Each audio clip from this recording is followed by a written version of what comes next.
Rudal balistik Khan, ballistic missile system milik TNI sebenarnya bukan lagi hal baru. Beberapa waktu terakhir, publik sudah mengetahui bahwa Indonesia mengoperasikan sistem ini. Bahkan keberadaannya sudah beberapa kali terlihat dalam bocoran foto. Namun selama ini ada satu informasi yang selalu menjadi tanda tanya besar. Berapa sebenarnya jumlah rudal yang dibeli Indonesia? Pertanyaan itu akhirnya menemukan jawabannya dari sebuah sumber yang kredibel di dunia militer internasional. Database transfer senjata global milik Stockholm International Peace Research Institute atau SIPRI. Di dalam data terbaru, mereka tercatat bahwa Indonesia memesan 40 rudal balistik Khan dengan 4 unit launcher. Dan yang lebih menarik lagi, sebagian sistem ini sudah mulai dikirim dan diterima Indonesia. Artinya, hari ini kita tidak lagi berbicara tentang rencana. Indonesia kemungkinan sudah memiliki unit rudal balistik operasional. Bagi kawasan Asia Tenggara, ini adalah perkembangan yang cukup signifikan.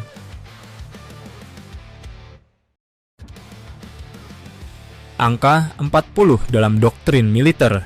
Sekilas angka 40 mungkin tidak terdengar terlalu besar. Namun dalam doktrin militer modern, jumlah tersebut sebenarnya sudah cukup untuk membentuk satu unit rudal balistik taktis yang efektif.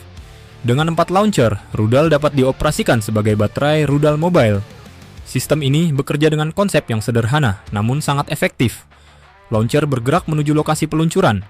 Rudal ditembakkan, kemudian kendaraan segera berpindah lokasi. Taktik ini dikenal dalam dunia militer sebagai shoot and scoot. Tujuannya satu, membuat sistem rudal sangat sulit dihancurkan oleh serangan balasan. Karena pada saat musuh mencoba mencari lokasi peluncur, launcher tersebut sudah berpindah ke tempat lain. Inilah mengapa sistem rudal balistik berbasis kendaraan mobile sering dianggap jauh lebih survivable dibanding sistem yang statis.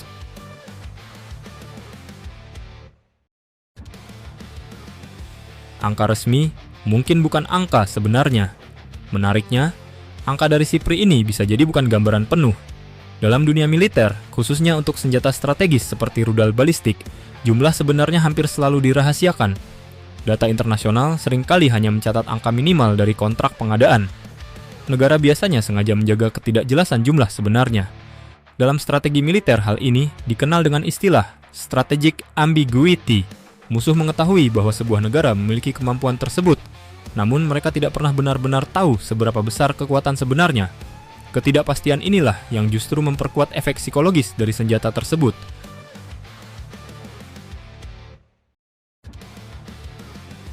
Awal bocor di Kalimantan Timur. Beberapa laporan sebelumnya menyebut bahwa sistem rudal ini ditempatkan di Kalimantan Timur.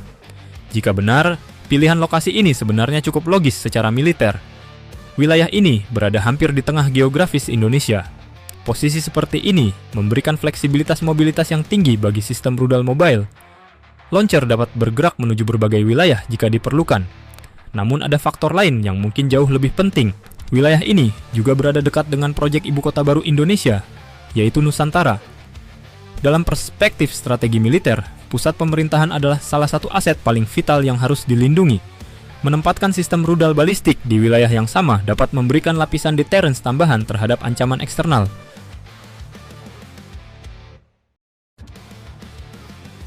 Empat launcher kemungkinan tersebar. Namun ada satu hal yang menarik untuk dianalisa. Jika Indonesia memiliki 4 launcher, maka kemungkinan besar semuanya tidak ditempatkan di satu lokasi. Dalam doktrin rudal balistik modern, menyimpan semua launcher di satu tempat justru berisiko besar. Satu serangan presisi dari musuh bisa melumpuhkan seluruh sistem sekaligus. Karena itu, banyak negara memilih strategi dispersed deployment. Launcher ditempatkan di beberapa wilayah berbeda dan bergerak secara mobile. Artinya, meskipun kita mendengar bahwa Kalimantan Timur menjadi salah satu lokasi, belum tentu itu satu-satunya lokasi. Bisa saja ada unit lain yang ditempatkan di wilayah Indonesia Barat atau Tengah. Namun tentu saja semua ini hanya analisa. Karena dalam dunia militer, lokasi pasti senjata strategis hampir selalu dirahasiakan sepenuhnya.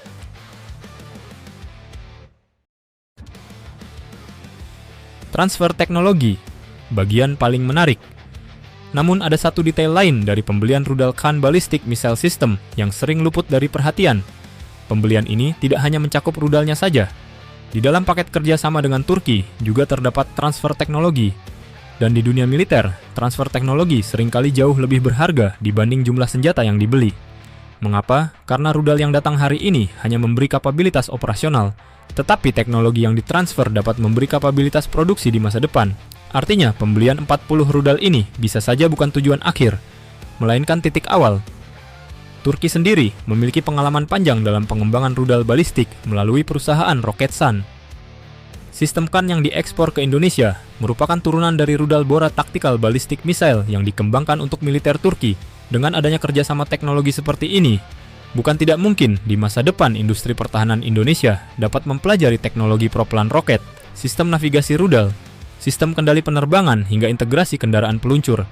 Dan jika kemampuan tersebut berkembang secara bertahap, maka suatu saat Indonesia tidak hanya menjadi operator rudal balistik, tetapi juga produsen.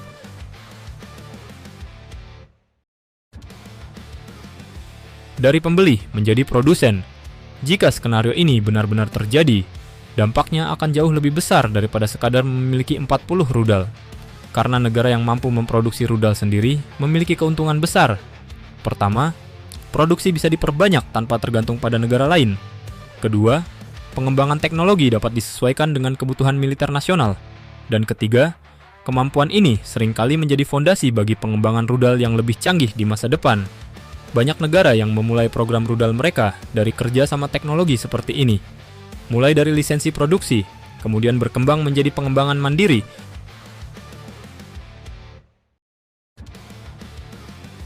Efek deteren bagi negara tetangga. Yang paling menarik dari akuisisi rudal balistik ini sebenarnya bukan hanya soal kemampuan militernya, tetapi efek strategisnya terhadap kawasan. Saat sebuah negara mulai mengoperasikan rudal balistik, negara-negara di sekitarnya hampir pasti akan mulai menghitung ulang keseimbangan kekuatan. Sebab hingga saat ini, sebagian besar negara di Asia Tenggara tidak memiliki rudal balistik operasional. Ketika satu negara di kawasan mulai memilikinya, maka muncul efek yang disebut dalam studi strategi sebagai deterrence imbalance. Negara yang memiliki kemampuan strike jarak jauh otomatis memiliki keunggulan psikologis, karena dalam skenario konflik, mereka mampu menghantam target strategis lawan tanpa harus mengirim pesawat atau pasukan ke wilayah musuh. Hal inilah yang membuat negara tetangga kemungkinan akan mulai memperkuat sistem pertahanan udara dan anti-misil mereka. Bukan karena perang akan terjadi, tetapi karena setiap negara harus memastikan mereka tidak tertinggal dalam keseimbangan kekuatan regional.